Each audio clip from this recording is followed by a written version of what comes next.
In many pursuits in life, you get 80% of a benefit of your investment after you invest only 20% of the effort necessary.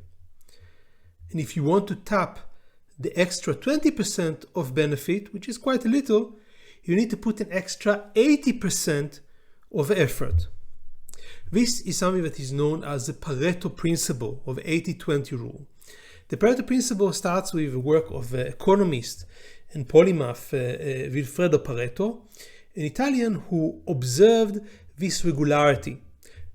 That sometimes, for example, he showed the example that 80% of the land in Italy was owned by 20% of the population. And the other 20% was owned by 80% of the population. And later on, many people adapted that into this idea that you get more benefits after you make more investments, but there is decreasing returns for this investment. But the decreasing returns can be quite drastic. For example, in order to get the major benefits from exercise, you can exercise for half an hour a day. Let's say it's 20% of effort, you get 80% of the benefit. Longevity, fighting obesity, building muscle mass, and so on. If you want to access the extra 20% and become maybe not a professional athlete, but in excellent shape, very, very fit, get a six-pack, be able to, do 10 pull-ups or bench press 100 kilograms or more, then you need to invest the extra 80% of effort. The same thing applies to language learning. And this lecture is dedicated to multilinguals. After investing 20% of the effort in learning another language, you get 80% of the benefit when it comes to comprehension. So, for example, if you spend half an hour every day for close to a year on another language, you will be able to comprehend a simple text in this language, especially if it's similar to other languages that you know. The question is, should you then put in the extra 80% of a benefit, 80% of effort to get just 20% of a benefit? And the answer is surprising. Many times the answer is yes, and that's the topic of this video. My name is Shai Dotan. I'm Associate Professor of International and Public Law at the University of Copenhagen Faculty of Law, and the purpose of this series of lectures is to help you improve your English and your language skills. So how can I make this claim that it's worthwhile to put 80% of effort for 20% of the benefit instead of doing what we multilinguals usually do, move over to another language and start to study it? I'm not saying that you shouldn't do that. I very strongly support them in other languages, and in many of them, maybe you will even spend less than the 20% and just know a little bit of it. I mean, I spent 2 years, a few minutes a day on Italian. I know very little. I enjoyed it. I'm very happy that I did it, and I enjoyed the process. That's perfectly fine. But what I'm going to do now in this short video is to try to convince you that investing in several languages, so not just your mother tongue, but more languages, is absolutely necessary for your success in life, and you want to invest the full, as close to 100% as you can, to get to a very, very high level of fluency, even though you know that there are going to be decreasing returns to your investment. And every step of the way, you're going to work harder and harder and harder to try to get better. And I want to divide it to two stages. One of them will be focused on English, and the other on any other language that you really need to know because of your other circumstances in life. So those of you who know me know that I am on a crusade to improve the level of English. This channel was born mostly because of that reason. I have teach every year, every semester, twice a year, I teach a course on improving English. I wrote a book about it. I put the front page of the book on every single video that I put in this channel, and there's a reason for it. This book is called How to Master English as a Multilingual. Okay, so I try to take people that are already multilinguals, so either they were born in a bilingual environment, or they immigrated, or they enjoy learning languages. And I try to take these people and I tell them, it's great that you know many languages. Now get the best English that you can. Absolutely the best English that you can. And this means not just comprehending text and listening skills. It means communicating actively. It means the best writing skills that you can master. It means the best presentation skills that you can master. This is a very important task that I took upon myself to help as many people as possible to reach that goal. And the question is why? So you can say we view English as just one of the many languages that we know, and we know it well enough to understand it, but not necessarily as something that we want to excel in. The joke says that the universal language today is bad English, slowly spoken. Everybody understands English, in some countries more, in some countries less. So especially in countries where the television is not dubbed and people are exposed to a very multicultural environment, English is a must. But does it mean that people know English very well? Not necessarily. In fact, usually not. And what I'm going to try to convince you is that investing in English is very, very important, and you want to get it to the absolute best level that you can. And why is it so important to do that? So in my book, I say that there are 3 reasons why we try to master English, and I want to rehearse them here in this video. The first is as a tool for thinking. We want to be able to use the language to think. We don't want to think in French or in German, or in my case Hebrew, and then translate to English. This will be cumbersome, this will lead to mistakes, this will prevent us from developing any complicated and coherent series of ideas. We need to be thinking in English directly. And we cannot reach this level unless you reach a very high level in the language. Because if we don't feel comfortable to use the language mentally without constantly looking for other words in other languages, we're just not there. And this means having a very large vocabulary, so you can always find the right word. Even if you are missing the word that you are subconsciously looking for, you know enough synonyms of it and enough words in vicinity to find it. This means mastering all the tropes and the phrases and the idioms and the similes and metaphors that are used in the language, and using them regularly as you speak.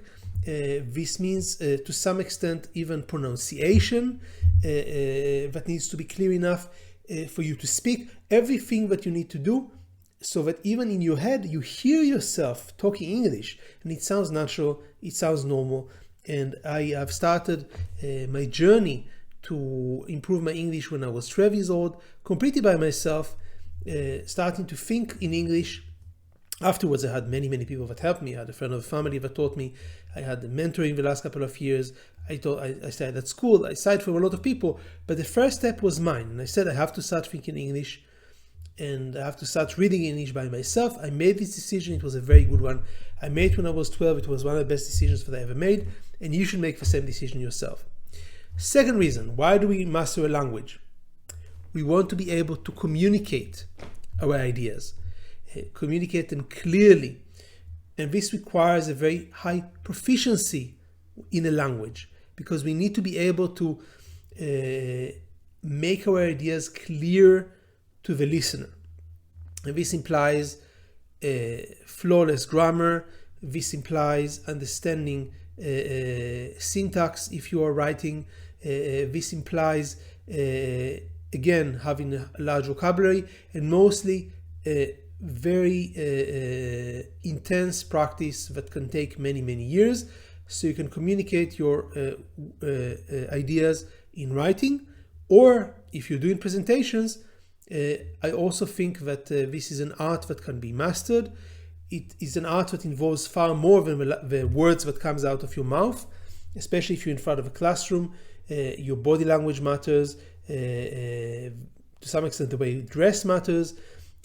Everything builds together to this art of communicating, and everything here requires to be done perfectly, a very high level of English. Third reason we must have a language is to impress. We want to produce a text that somebody that sees this text after one page already thinks that you are a brilliant and promising scholar, entrepreneur, whatever it is that you are aiming for. This is something that I think is becoming more and more rare today, given that ChatGPT and other AI tools can do some of the writing for you. But there are situations in which you cannot use AI, and I still believe that this tool is a very important one. And of course, you cannot use AI once you're speaking. So maybe what you will see is a growth in the importance of oral presentation skills. So we need to improve our English to be able to think, we need to improve our English to be able to communicate, and we need to improve our English to be able to impress others with our skill and ability. And we are doing this in a world in which we are competing with others all the time. Economists have devised a model that is known as economics of rock stars. And the basic idea is, imagine that there's a record company that can only hire one guitarist to produce a certain record. If you are the second best guitarist, you get zero earnings from your skill. If you're the best guitarist, you get all the earnings that there are from a skill, and because the records can be sold almost costlessly, you get a very large accumulated earnings as a result. Now, nothing is exactly like economics of Rockstar, because the other guitarist can always go to another record company, or he can perform in a bar, in a concert, etc. How do we even define the best guitarist? These are all valid points. My only point is that this is a model that can be applied to reality with some insight. So if you are competing with others, and others are even a little bit better than you, then they can sometimes beat you and get all the gains. So in order to get the best results, you need to have the best fluency possible in English. Or in other words, yes, you will get 80% of the benefits of comprehending English after investing 20% of the time. That's true. That's especially true in English because there's so many possibilities for you. I mean, the simple English, you can always translate it. English is a language that is always available for you to use your other language skills to get comprehension. But if you want to get all the other benefits, the benefits of thinking in the language, of communicating, of impressing others in a comparative world, you need to get as close as possible to the 100%. And this means a lot of effort. So you have to put the extra 80% of effort to get close to the 100% of the gains. And that is exactly what I urge you to do. English is an international language, undisputed. You need to know it. You might as well as you can. Now let's imagine that you are both a multilingual and you have excellent English. And you know several other languages, which is great. First of all, I will start by congratulating you because you reach exactly the level that I usually aim at in my course. I usually have multilinguals. They know one or two more languages, sometimes more, and I try to improve English. And then the question is, given that the Pareto Principle applies, and you could, for example, invest in another language, a third or a fourth language, so it's not your native language and it's not English, and you try to move from 20% of effort to the 100% of effort, to put in an extra 80% of effort to get a fluency. Should you do that or not? And the answer that I will give you is, it depends. It depends on your life circumstances. It depends if you are going to use this language, if you really need that. So if it's a language where that is the local language in the place that you live or work, then I think that it's a very highly recommended thing to do. When I came to Denmark, I I knew Hebrew, I knew English relatively well, I knew a little bit of French and German, and I didn't know a word in Danish. I could barely put Denmark on the map before I got the job. And then I realized that learning Danish is a very, very important task that I have.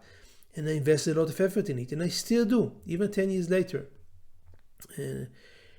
I realize that if you don't know the language in a place that you live, or the language that your colleagues speak, that your kids, friends, parents, or pedagogues, or teachers speak, you are at a very significant disadvantage.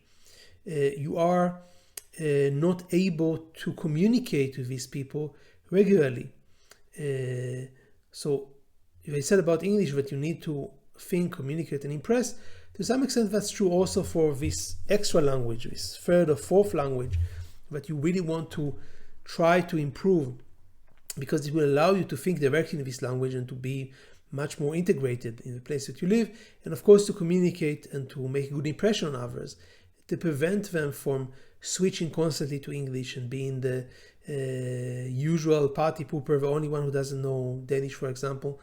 That's a very, very important thing. That's a very hard thing. It takes a lot of effort. It takes a lot of effort to build a strong vocabulary.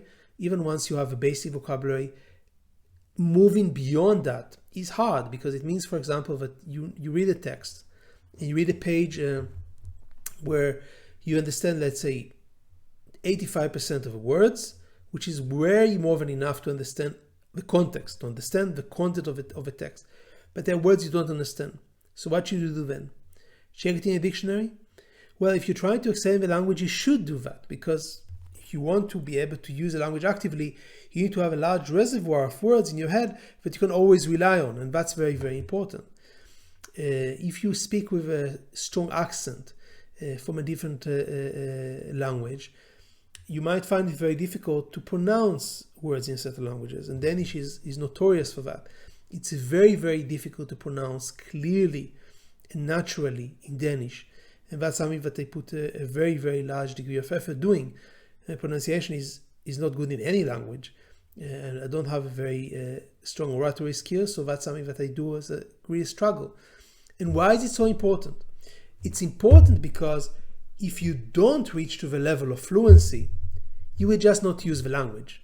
It's very easy always to rely on English. All my colleagues know English, all my students know English. I can always, almost every interaction that I have here, besides very, very banal, maybe interactions in the street, I can always rely on English without a problem. And if I do that, then not only is my Danish not going to improve, it's going to deteriorate. It's going to become dormant. And I'm not going to be able to use it actively, even if I want to. So making this conscious effort is important. I think it is really, really important. How you decide to weigh your different tasks. So excelling in English, getting to full fluency in the language that you are using in your country, maintaining your own language and culture, which I think is very, very important, and constantly learning other languages. You have all these 4 tasks that you need to juggle around. That's a mix, a decision, a judgment call that every person needs to make on their own. But I think that be aware of a trick that the Pareto Principle plays on us. Yes, it is true that after a year or two of studying Danish, let's say 20% of effort, I got 80% of the benefit of comprehension. That's true. I could take any book and I could understand what they're talking about. But to be able to use the language actively, I need to invest the extra 80% of effort, get as close as possible to 100% of effort that I can do to get the benefit. And then you get not just the extra 20% of comprehension, but you get something much better. You get the ability to use the language naturally, with self-confidence, to be able to express yourself in a way that is unhindered and easy and fun. And this is exactly what you need to do to reach the level of fluency. And for that reason, I believe that it's an investment that is definitely worth doing. Remember, the Pareto Principle is true. You get 80% of comprehension for 20% of the investment. But sometimes, if you don't put 100% of the investment, you get almost 0% of the benefit, because you will not use the language actively and you will not be able to use it to think, to communicate, to impress, to integrate in a place that you are, or to use English to succeed in your life, wherever you are in this world. That is all for today. From me, Shai Dotan. If you like the video, please like it and subscribe to my channel. I'll be very happy to hear your comments as well. And as always, keep learning.